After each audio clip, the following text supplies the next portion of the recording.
دستورنا القرآن وديننا الإسلام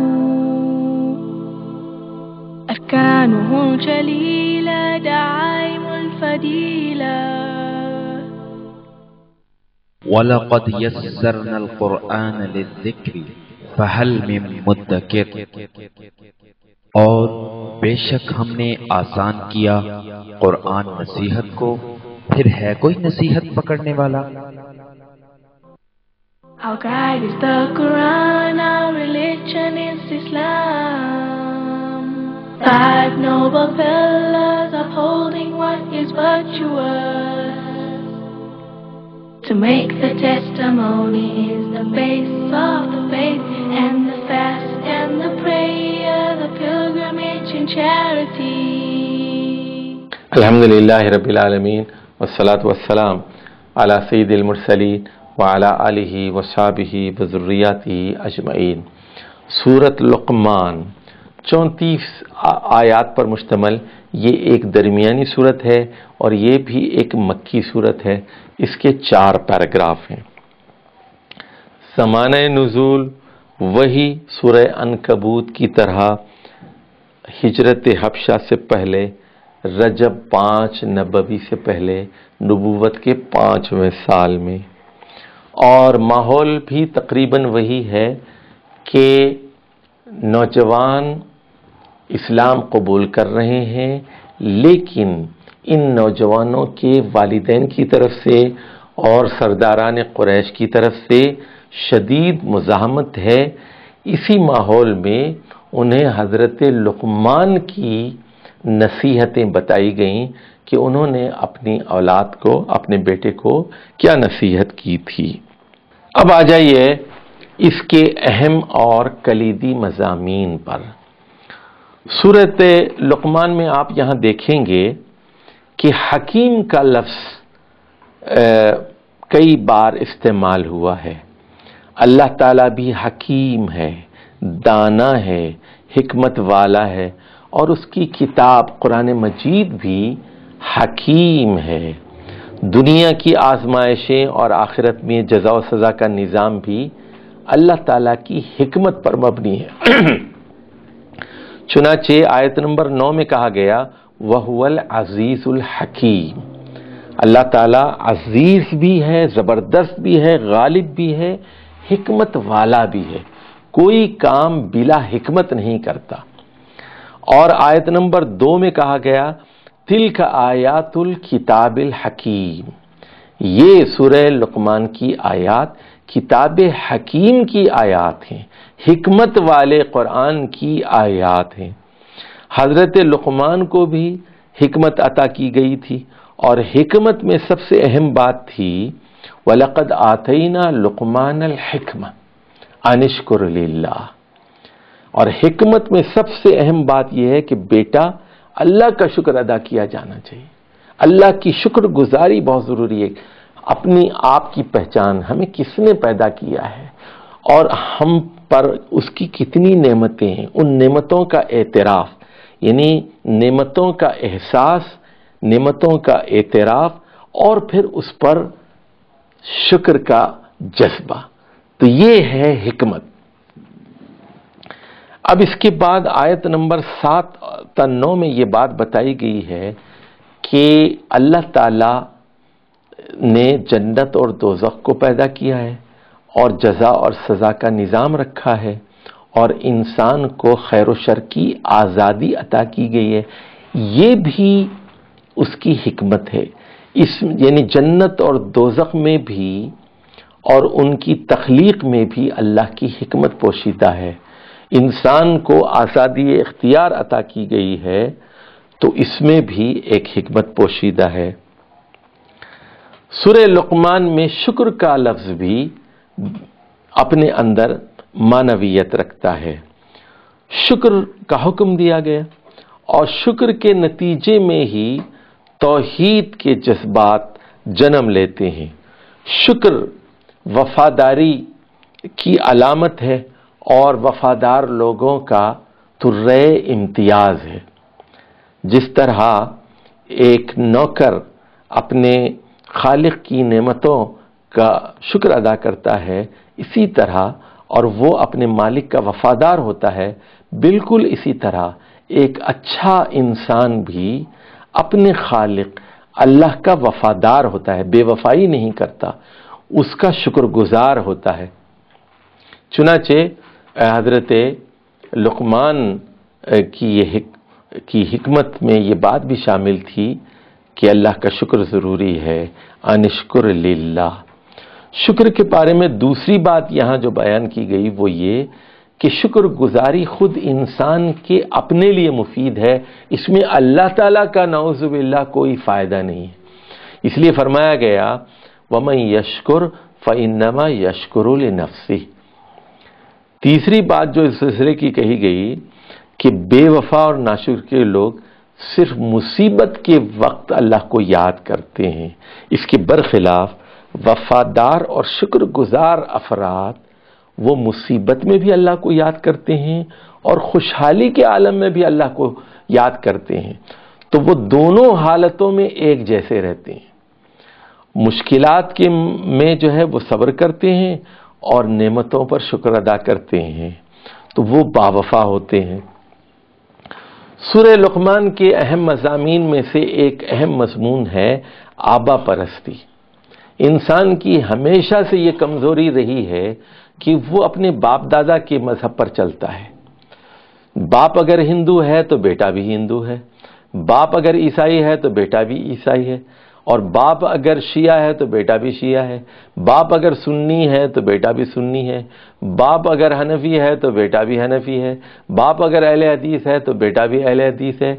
تو یہ آبا پرستی، اور خود اپنی عقل سے کام نہیں لیتا، طرز کوہن پہ اڑنا، آئین نو سے ڈرنا، منزل یہی کٹھن ہے قوموں کی زندگی میں۔ تو چنانچہ انسان کو آبا پرستی سے بچ کر توحید کا راستہ اختیار کرنے کی دعوت یہاں سورۃ لقمان میں دی گئی ہے۔ فرمایا گیا اگر والدین اپنی اولاد کو شرک کے لیے مجبور کریں تب ان کی اطاعت نہیں کی جا سکتی، البتہ معروف میں ان کا ساتھ دیا جا سکتا ہے۔ اور فَلَا تُطِعْهُمَا وَصَاحِبْهُمَا فِي الدُّنْيَا مَعْرُوفًا۔ مشرکین مکہ سے قرآن کی پیروی کا مطالبہ کیا گیا تو انہوں نے جواب یہی دیا ہم تو صرف اسی راستے پر چلیں گے جس پر ہم نے اپنے باپ دادا کو پایا تھا۔ وَإِذَا قِيلَ لَهُمُ اتَّبِعُوا مَا أَنزَلَ اللَّهُ قَالُوا بَلْ نَتَّبِعُ مَا وَجَدْنَا عَلَيْهِ آبَاءَنَا۔ تو یہ کشمکش ہمیشہ سے جاری ہے، تاریخ میں جاری رہی ہے، آج کے زمانے میں بھی یہ کشمکش جاری ہے اور قیامت تک یہ کشمکش جاری رہے گی۔ کیا کشمکش ہے؟ ما انزل اللہ اور ما وجدنا علیہ آباء۔ اللہ نے کیا نازل کیا ہے، تورات انجیل میں کیا ہے، قرآن میں کیا ہے، ما انزل اللہ کیا کہتے، اور ما وجدنا علیہ آباء۔ ہم نے اپنے آبا و اجداد کو کس راستے پر پایا ہے۔ اب یہ کشمکش ہے، یا تو آپ قرآن کو، وحی کو، کتابوں کو اللہ کی وہ تسلیم کر کے اس کے مطابق چلیے، یا پھر آنکھ بند کر کے باپ دادا جو کیا کرتے تھے اس پر عمل کیجیے، انہی بدعات پر عمل کیجیے، وہی قبروں کی پرستش کیجیے، وہی عرس کیجیے، وہی چادریں چڑھائیے۔ تو یہ آبا پرستی ہے، قرآن و سنت اور تمسک بالوحی نہیں ہے۔ روز قیامت ان نوجوانوں کو، قریش کے نوجوانوں کو خاص طور پر بتایا گیا کہ روز قیامت نہ باپ اپنے بیٹی کی طرف سے بدلہ دے سکے گا اور نہ بیٹا اپنے والد کی طرف سے، اس لیے ہر انسان کو آبا پرستی سے بچ کر اپنے مستقبل کی خود فکر کرنی چاہیے۔ وَاخْشَوْا يَوْمًا لا يجزی والد عن ولده ولا مولود عن جاز عن والده شیئا۔ تو یہ ہے وہ مضمون، وہ دن، اس سے ڈرو جب باپ بیٹے کی مدد نہیں کر سکے گا، اس کی طرف سے کوئی بدلہ نہیں دے سکے گا، اور نہ بیٹا باپ کی طرف سے۔ توحید خالقیت کے بھی دلائل سورہ لقمان میں ملتے ہیں کہ اللہ تعالیٰ خالق ہے، کریٹر ہے. من دون اللہ نے کوئی چیز پیدا نہیں کی. خلق السماوات بغیر عمد ترونہا، اللہ نے آسمانوں کو پیدا کیا ایسے ستون کے ذریعے اٹھایا اس کو جو آپ کو نظر آتے ہوں. مشرکین سے چیلنج کرتے ہوئے پوچھا گیا کیا من دون اللہ نے بھی کوئی چیز پیدا کی ہے؟ ھذا خلق اللہ، یہ اللہ کی تخلیق ہے. فارونی ماذا خلق الذین من دونی، من دون اللہ نے کیا پیدا کیا ہے؟ کیا انہوں نے کوئی چونٹی بھی پیدا کی ہے؟ کسی نبی نے، کسی فرشتے نے کوئی ہاتھی پیدا کیا ہے یا چونٹی؟ کوئی ستارہ، کوئی سورج، کوئی چاند؟ تو تمہیں یہ کنفیوژن، یہ اشتباہ کیوں پیدا ہوا؟ تم اللہ اور مخلوق کو، من دون اللہ کو، نیک لوگوں کو، بزرگوں کو اللہ کے برابر کیوں قرار دیتے ہو؟ تو یہ چیلنج ہے، خالقیت سے یہاں پر استدلال ہے اور شرک کی تردید ہے. مشرکین مکہ اللہ تعالیٰ کو خالق مانتے تھے لیکن اس کی عبادت اور اطاعت میں شرک کیا کرتے تھے. چنانچہ کہا گیا وَلَئِن سَأَلْتَهُمْ، اے محمد صلی اللہ علیہ وسلم آپ ان مشرکین سے ذرا پوچھئے، من خلق السماوات والارض، زمین اور آسمانوں کو کس نے پیدا کیا؟ لَيَقُولُنَّ اللَّهُ، وہ ضرور یہ کہیں گے کہ اللہ. یعنی اس سے معلوم یہ ہوا مشرکین مکہ اللہ کو مانتے تھے اور خالق بھی مانتے تھے، رب بھی مانتے تھے، لیکن سجدہ جب کرتے تھے وہ بتوں کو بھی کرتے تھے. یعنی الوہیت اور عبادت میں اور اللہ کے احکامات میں، حاکمیت میں شرک کیا کرتے تھے. توحید خالقیت کی دلیل دی گئی ساری انسانیت کی ابتدائی تخلیق اور انہیں دوبارہ مار کر زندہ کر دینا اللہ تعالیٰ کے نزدیک ایک انسان، ایک آدمی کی تخلیق کے برابر میں. ما خلقکم ولا بعثکم الا کنفس واحدہ.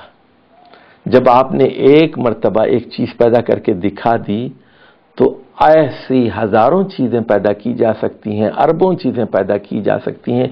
یہ بھی آخرت کی ایک عقلی دلیل ہے.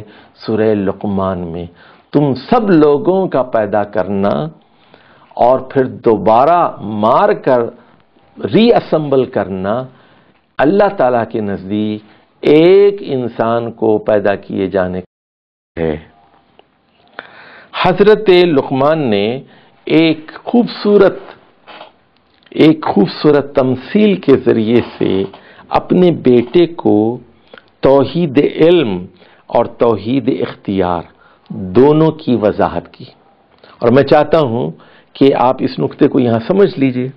انہوں نے فرمایا یا بنیا انہا ان تکو مثقال حبۃ من خردل، اے میرے پیارے بیٹے اگر ایک دانہ ہو، رائی کا دانہ ہو، فتکن فی صخرہ، اور وہ دانہ ہو کسی چٹان پر، او فی السماوات، یا پھر آسمانوں پر ایک رائی کا دانہ ہو، او فی الارض، یا زمین پر کوئی دانہ ہو، یاتی بہ اللہ، اللہ اس رائی کے دانے کو دوبارہ لا سکتا ہے. ان اللہ لطیف خبیر، اللہ تعالیٰ بہت ہی باریک بھی باخبر ہستی ہے.